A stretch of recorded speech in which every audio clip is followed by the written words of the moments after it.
Numerical method. क्या नाम है इस लेसन का? न्यूमेरिकल मेथड से हम क्या पढ़ाते हैं, क्या अध्ययन करते हैं, क्या पढ़ते हैं, जरा देखें इसके बारे में। बहुत सारे ऐसे समीकरण होते हैं, बहुत सारे ऐसे इक्वेशन होते हैं जिन्हें हम साधारण विधियों से सॉल्व नहीं कर पाते। उनको सॉल्व करने के लिए हम न्यूमेरिकल मेथड को फॉलो करते हैं। और ये मेथड आपके सिलेबस में इस मेथड से 3 कॉन्सेप्ट है और उन तीनों के बेसिस पे हम क्वेश्चन को क्या करेंगे, सॉल्व करेंगे। एक आखिरी बात आपको आज का क्लास स्टार्ट करने से पहले बताएं, मैथमेटिक्स हमारा एक ऐसा सब्जेक्ट है जिसमें हम चाहे तो पूरा का पूरा नंबर गेन कर सकते हैं। अगर और भी बहुत सारे सब्जेक्ट हैं जिसमें हम पूरा नंबर गेन कर सकते हैं, लेकिन जितनी आसानी से हम मैथमेटिक्स को में पूरा नंबर गेन कर सकते हैं उतनी आसानी से और सब्जेक्ट में हम पूरा नंबर गेन नहीं कर सकते। इसलिए और अच्छे से और सबसे आसान सब्जेक्ट मुझे कोई लगता है तो मैथमेटिक्स है। ध्यान से हमारी बातों को सुनेंगे तो मुझे लग रहा है ये लास्ट लेसन आपका चल रहा है, अच्छे से पढ़ लें और एग्जाम भी करीब है ताकि ज़्यादा से ज़्यादा नंबर आप गेन कर पाए। मेरी पूरी बात समझ गए? Yes sir. जहाँ नहीं समझ में आएगा वहाँ आप लोग हमसे पूछ सकते हैं। तो आज आपको 3 मेथड पढ़ेंगे। मैंने कहा कि बहुत सारे ऐसे इक्वेशन होते हैं जिन्हें हम साधारण विधियों से सॉल्व नहीं कर सकते। जैसे एग्जांपल देखें, अगर एक एग्जांपल कंसीडर करें, x² + 3x + 2 = 0 एक द्विघात समीकरण है, क्वाड्रेटिक इक्वेशन है। इसे सॉल्व करना है तो x + 2 x + 1 = क्या हो जाएगा, 0। x होगा -2 और x क्या होगा, -1। इसे तो आपने साधारण विधि से सॉल्व कर लिया, लेकिन अगर वहीं पे ऐसे देखें x² या x4 हो + x³ हो + 1 = 0 हो और इसे कहा जाए इसे सॉल्व करिए तो ये बहुत कठिन काम हो जाएगा। ऐसे इसे सॉल्व करने के लिए बहुत सारे मेथड होते हैं और उन्हीं मेथडों में एक मेथड है न्यूमेरिकल मेथड बोलते हैं। क्या बोलते हैं इसे? Numerical method. और न्यूमेरिकल मेथड से इसे सॉल्व करने के लिए आपके सिलेबस में 3 नियम दिए हुए हैं और तीनों से हम इसे सॉल्व करेंगे बारी बारी से। तो पहला रूल इसका क्या है, अभी ध्यान दें। हमने क्या बताया कि बहुत सारे ऐसे इक्वेशन होते हैं जिन्हें हम साधारण विधियों से सॉल्व नहीं कर पाते, तो उन्हें सॉल्व करने के लिए न्यूमेरिकल मेथड का प्रयोग करते हैं। किसका प्रयोग करते हैं? Numerical method. और न्यूमेरिकल मेथड में आपके सिलेबस में 3 मेथड दिए हुए हैं। कौन कौन सा? पहला क्या बताए हैं? सक्सेसिव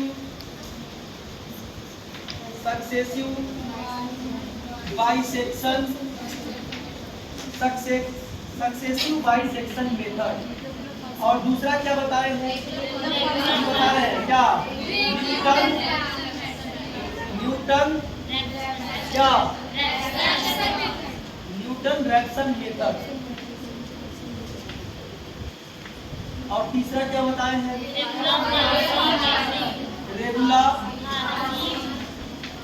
रेगुला फार्सी मेथड। ये 3 मेथड आपको बताए हैं। ध्यान दें, इन्हीं तीनों मेथड के माध्यम से आप कोई न कोई सवाल इस पर जरूर पूछा जाता है। आपके सिलेबस में ये 3 मेथड पढ़ने हैं, जिसमें से पहला मेथड आप क्या पढ़ रहे हैं? Successive bisection method. कौन सा मेथड? Successive bisection method. अब जरा ध्यान दीजिए, सक्सेसिव बाइसेक्शन मेथड को समझने के लिए आपको एक एग्जाम्पल के माध्यम से समझाने का कोशिश किया जाएगा। हमने अभी बताया इससे पहले वाले क्लास में कि बहुत सारे मैथमेटिक्स में ऐसे टॉपिक होते हैं जिनको समझने के लिए पहले हम उसके कॉन्सेप्ट को समझते हैं, फिर सवाल लगाते हैं। लेकिन कुछ ऐसे भी क्वेश्चन टॉपिक होते हैं जिन्हें समझने के लिए बेहतर तरीका होता है कि पहले हम सवाल ही लगवा दें आपको और उसके बाद उसके बेसिक कॉन्सेप्ट को समझें, तो और बेहतर तरीके से समझ सकते हैं। तो हम मैथमेटिक्स में 2 तरीके से समझते हैं चीज़ों को। आसान तरीके से समझना है तो पहले एग्जाम्पल लेंगे और फिर उसके बाद कॉन्सेप्ट से समझेंगे। हम एक एग्जाम्पल नोट करते हैं, ध्यान देखिए। एक क्वेश्चन के माध्यम से हम लोग इसे समझने का कोशिश करेंगे और वो क्वेश्चन नोट कर लीजिएगा आप लोग। लिखिए, find the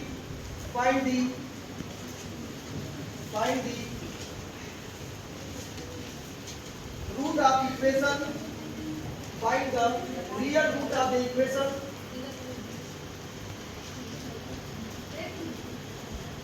x cube minus 3x minus 8 is equal to 0, minus 8 is equal to 0। आगे लिखिए, correct to 2 decimal places, correct to 2 decimal places. अब इसे समझिए ध्यान से, हमारी तरफ ध्यान नहीं इधर। इस समीकरण को, इस इक्वेशन को आपको सक्सेसिव बाइसेक्शन मेथड के माध्यम से समझना है। तो सबसे पहला काम आप क्या करेंगे, इधर देखिए, हमने मान लिया कि ये f(x) इज इक्वल टू, ये x का फंक्शन है, इसे हमने f(x) is equal to x cube minus 3x minus 8 को f(x) के बराबर कर लिया। अब यहाँ से हमने एक लाइन यहाँ ड्रा किया, यहाँ पे हमने एक लाइन ड्रा किया, और यहाँ समझने की कोशिश करिएगा। इसमें हम एक बार अपने मन से 1 रखेंगे। जब 1 रखेंगे तो x के जगह पर 1 रखेंगे तो 1 क्यूब माइनस 3 इंटू 1 माइनस 8 होगा, और जब इसे सॉल्व करेंगे तो f1 इज इक्वल टू हो जाएगा 1 माइनस 3 माइनस 8 और 8 और 3, तो यह इससे घटेगा -2, हो जाएगा कितना, -8। तो जरा ध्यान दें, अब फिर दूसरा वैल्यू रखेंगे हम 2। इसी इक्वेशन में हम x के जगह पे 2 रखेंगे, तो जब 2 रखेंगे तो यहाँ देखिए क्या मिलेगा, 2 टू दी पावर क्यूब हो जाएगा, -3 इंटू 2 होगा, -8 होगा, और जब इसे सॉल्व करेंगे तो 2 दूना 4 दूना 8 से कट जाएगा, फिर -6 होगा। आखिर हम ये कब तक करेंगे, हम तब तक करेंगे जैसे एक वैल्यू फंक्शन का एक, इसमें जब हम ये वैल्यू सब्स्टिट्यूट करेंगे, एक बार निगेटिव आए तो हम दूसरी बार इसको जब निकाले तो पॉजिटिव आना चाहिए। अगर मान लो निगेटिव आ रहा है तो फिर हम आगे बढ़ेंगे, और एक बार फिर हम कोशिश करेंगे कि तब तक चलेंगे जब तक कि अपोजिट साइन न मिलने लगे, फंक्शन का अपोजिट वैल्यू न मिलने लगे साइन के टर्म में। मतलब कहने का 1 रखे तो -10 आया, और 2 रखे तो क्या आ गया, -6। सब लोग समझ रहे हैं? तो अभी फिर आपको एक वैल्यू और रखना पड़ेगा, और ये हमने क्या रख दिया, 3। तो जब यहाँ 3 रखोगे तो हो जाएगा 3 का क्यूब -3 इंटू 3 और -8, तो 3 3 का 9, 3 का 27 हो जाएगा, और 3 3 का 9, 9 और 8 17, कितना हो जाएगा, जब इसमें घटाएंगे तो क्या आ जाएगा, 10। इसका मतलब है कि एक वैल्यू देखो -6 के बाद यहाँ पर कौन सी वैल्यू आ रही है, पॉजिटिव। पूरी बात समझ गए सब लोग? अब यहाँ हम रुक जाएंगे। अगर मान लो सबसे पहले ये पॉजिटिव आता और फिर निगेटिव आया होता, पॉजिटिव के बाद क्या आया होता, निगेटिव, तब इधर आगे करने की जरूरत नहीं थी। यहाँ तक समझ रहे हैं? हमने क्या कहा, हम इसके कॉन्सेप्ट को सवालों के माध्यम से समझेंगे तो बेहतर तरीके समझ जाएंगे, उसके बाद फिर हम इसके कॉन्सेप्ट पर आएंगे। मतलब जनरल कॉन्सेप्ट जो है उसे बाद में बताया, पहले सवाल के माध्यम से इसके कॉन्सेप्ट को समझ लेंगे, तब इसका थियोरेटिकल पार्ट आपको बताया जाएगा। पहले सवाल लगाना सीख लीजिए। क्या बताया हमने कहा कि इसको f(x) के बराबर मानेंगे, फिर इसमें बारी बारी से एक बार 1 रखेंगे, एक बार 2 रखेंगे, एक बार 3 रखेंगे, तब तक रखेंगे जब तक कि एक बार प्लस के बाद माइनस ना आ जाए, या माइनस के बाद प्लस ना आ जाए। अब यहाँ पर हम रुक जाएंगे। अब जरा ध्यान दीजिए, इसका मतलब है अगर हम इसे a समझे मतलब 2, यहाँ देखिए 2 रखने पर इस फंक्शन में x के जगह पर 2 रखने पर, x के जगह पर क्या रखने पे, 2 रखने पे निगेटिव वैल्यू आया, मतलब fa का जो वैल्यू आया, मतलब a के जगह पर अगर हम 2 रखेंगे तो f2 का जो वैल्यू आया वो वैल्यू कितना है, -6। कितना है, -6। और इसे हम अपने मन से इसे हमने b मान लिया, और यहाँ ध्यान दें b के जगह पर हमने क्या रख लिया, 3। इसका मतलब fb का जो वैल्यू आया, या इसी को लिखेंगे f3, इसका जो वैल्यू आया वो क्या आ गया, कितना आ गया, 10 आ गया। इसका वैल्यू कितना आया है, 10। मतलब fa का वैल्यू -6 और fb का वैल्यू क्या आ गया, 10। यहाँ तक सब लोग समझ गए? अब जरा यहाँ देखें, इसका तब जो वैल्यू होगा, जो approximate value of the root होगा, वास्तव में इसका कोई क्या बोलते हैं, नेचुरल वैल्यू नहीं आएगा। इसका कोई इंटीग्रल वैल्यू नहीं है, इंटीजर नहीं आएगा। जैसे -1, -2, -3, -4, 1 2 3 4 इस तरह का कोई रूट्स इसका मिलने वाला नहीं है। हाँ, उसके करीब में आप जाएंगे, पॉइंट में आएगा इसका रिजल्ट। तो कैसे निकालेंगे, अब जरा ध्यान दीजिए। जो इसका पहला रूट का अप्रोक्सीमेट वैल्यू होगा उसे हम रिप्रेजेंट करेंगे किससे, x0 से। अब हम मान लेंगे कि इसका जो फर्स्ट, या ध्यान दीजिए, फर्स्ट अप्रोक्सीमेट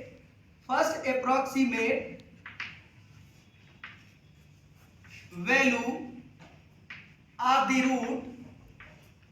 रूट होगा x0। उसको देखो, सक्सेसिव बाइसेक्शन मेथड कहता है कि वह a और b दोनों को ऐड करके और इसमें 2 से क्या कर दीजिए, भाग दे दीजिए। क्या ये बात समझ में आ गया सबको? a कितना है,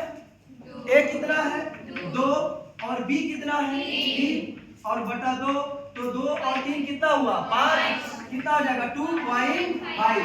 तो इसका जो फर्स्ट वैल्यू, ध्यान दें, first approximate value of the root, मतलब उसका जो मूल होगा, पहला मूल, उसका अप्रोक्सीमेट वैल्यू, एग्जैक्ट वैल्यू नहीं मिलेगा, वह कितना आ गया, 2.5। क्या आ गया, 2.5। लेकिन सवाल में कह रहा है कि पॉइंट के 3 अंक तक इसका रिजल्ट निकालना है। कितने अंकों तक, 3 अंकों तक। अब हम क्या करेंगे, अब फिर से हम यहां से फिर से निकालेंगे f(x0). क्या निकालेंगे, f(x0), और f(x0) का मतलब हो जाएगा f 2.5 का वैल्यू निकालेंगे। तो अब इसी समीकरण में, किसमें, प्रॉब्लम 1 में, ध्यान दें, फिर से हम प्रॉब्लम 1 में जाएंगे और f(x) के जगह पर 2.5 रखेंगे। जब इसमें 2.5 रखेंगे तो आपको मिलेगा 2.5 का क्यूब -3, 2.5 और फिर -8। और जब हम इसे सॉल्व करते हैं तो सॉल्व करने के बाद इसकी वैल्यू आपको मिलती है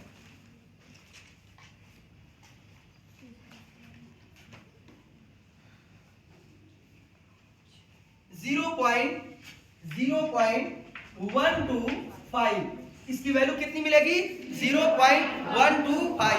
किसकी वैल्यू मिलेगी, f(x0) की। क्या वैल्यू है ये, 0.125। सब लोग समझ रहे हैं? आप जब इसे कैलकुलेट करेंगे तो ये वैल्यू मिलेगा।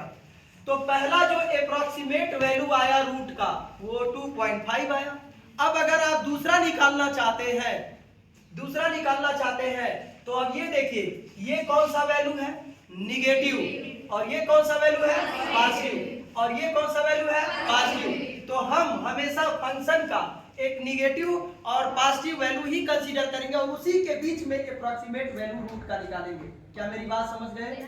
जैसे इसके पहले वाले कॉन्सेप्ट में भी जब हमने बताया तो आपने क्या देखा, यहाँ पर एक बार क्या आया है, माइनस, और फिर क्या आया है, माइनस, और फिर क्या आया है, प्लस। तो इसका मतलब पहले माइनस और फिर क्या लेंगे, प्लस। वैसे ही अब जो दूसरा अप्रोक्सीमेट वैल्यू लेंगे, यहाँ माइनस है और यहाँ क्या है, प्लस, तो इसी के बीच में आएगा। तो बीच में निकालने के लिए अब फिर यहाँ से देखें x1 निकालेंगे। क्या निकालेंगे, x1। तो अब यहाँ लिखेंगे second approximate value of the root x1 is equal to, अब क्या लेंगे, वही कॉन्सेप्ट, अब इतना और प्लस इतना बाई 2 करेंगे, मतलब क्या लिखेंगे, a प्लस x0/2। तो क्या मिलेगा भैया, मिलेगा 2 प्लस 2.5/2, और जब आप इसे सॉल्व करेंगे 4.5/2, और इसे जब आप सॉल्व करेंगे तो ये वैल्यू आ जाएगा 2.25। यहाँ से x1 की वैल्यू आ गई 2.25। क्या सारे लोग समझ रहे हैं? तो ये दूसरा अप्रोक्सीमेट वैल्यू आ गया, रूट का दूसरा अप्रोक्सीमेट वैल्यू आया। पहला अप्रोक्सीमेट वैल्यू कितना आ रहा है, 2.5। दूसरा अप्रोक्सीमेट वैल्यू कितना आ रहा है, 2.25। अगर आप तीसरा निकालना चाहते हैं तो फिर आपको यहाँ से f(x1) निकालना पड़ेगा। क्या निकालना पड़ेगा, f(x1).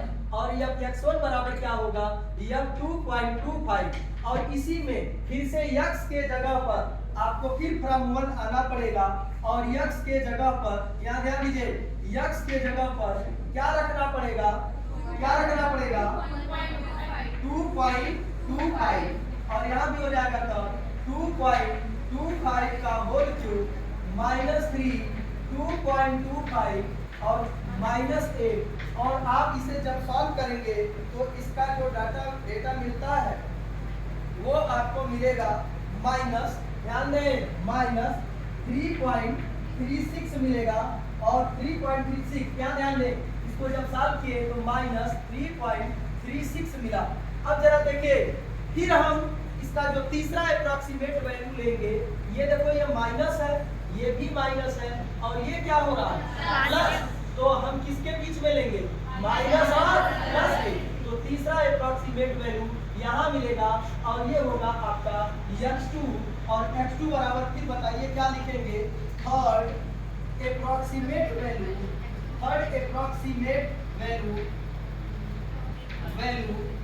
आप दी, बोलिए कितना होगा, जवाब दीजिए।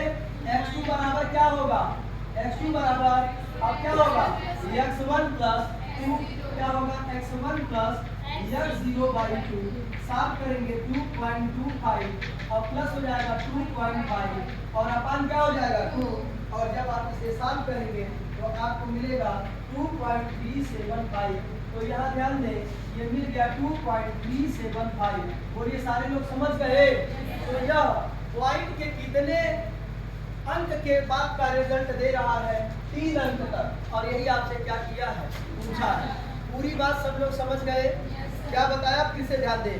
हमने क्या कहा, हमने कहा कि बहुत सारे ऐसे समीकरण होते हैं जिन्हें हम साधारण विधियों से सॉल्व नहीं कर पाते, तब हम यूज करते हैं कौन सा मेथड, क्या यूज करते हैं, सक्सेसिव बाइसेक्शन मेथड। कौन सा मेथड यूज करते हैं, बाइसेक्शन मेथड। और कौन सा मेथड यूज करते हैं, अब इसके पहले होता है रेगुलर फार्सी मेथड।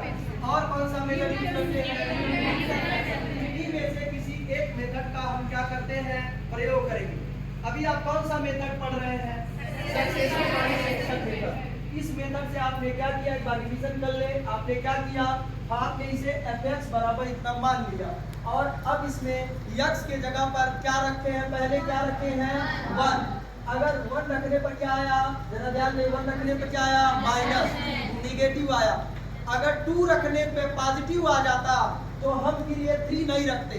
1 रखने पे निगेटिव आया, 2 रखने पे पॉजिटिव आ जाता तो यहाँ के जगह पर ये 2 आ जाता। समझ में आया। लेकिन 2 रखने पर भी वैल्यू क्या आ रहा है, निगेटिव, इसलिए अब फिर क्या रखा जाएगा 3। अगर अभी भी निगेटिव आया होता तो अब क्या रखते, क्या रखते, लेकिन अभी पॉजिटिव आ गया, पॉजिटिव साइन आ गया है, तो यहाँ पर हम इसको कंसीडर करेंगे, इसी को a मानेंगे और इसे क्या मान लेंगे, b। तो इसका जो first approximate value of the root होगा, मूल का पहला अप्रॉक्सीमेट वैल्यू होगा, एग्जैक्ट वैल्यू नहीं निकल पाएगा। तो वो पहला अप्रॉक्सीमेट वैल्यू जो होगा वो क्या फार्मूला होगा, इसको और इसको जोड़ के उसमें 2 से भाग दे दीजिए, कितना आ गया 2.5। अब यहाँ से अगर चाहते हैं दूसरा अप्रॉक्सीमेट वैल्यू निकालना तो अब क्या करेंगे, इसी पर फिर फंक्शन की वैल्यू निकाली जाएगी। वो वैल्यू यहाँ निकाले हैं, अब देखा जाएगा कि यह पॉजिटिव है कि निगेटिव है। अगर पॉजिटिव आया है तो फिर यहाँ देखेंगे कि कौन निगेटिव वाला है। तो देखो ये पॉजिटिव के बीच में इस मेथड से हम अप्रॉक्सीमेट वैल्यू नहीं निकालेंगे, तो फिर पॉजिटिव और क्या लेंगे, निगेटिव। हमेशा किसके बीच में निकालेंगे, पॉजिटिव निगेटिव। तो फिर इन दोनों को जोड़ेंगे और जोड़ के उसमें 2 से भाग देंगे तो ये दूसरा अप्रॉक्सीमेट वैल्यू निकलेगा। अगर आप चाहते हैं तीसरा अप्रॉक्सीमेट वैल्यू निकालना, फिर इसकी फंक्शन की वैल्यू निकाली जाएगी। ये क्या है, निगेटिव।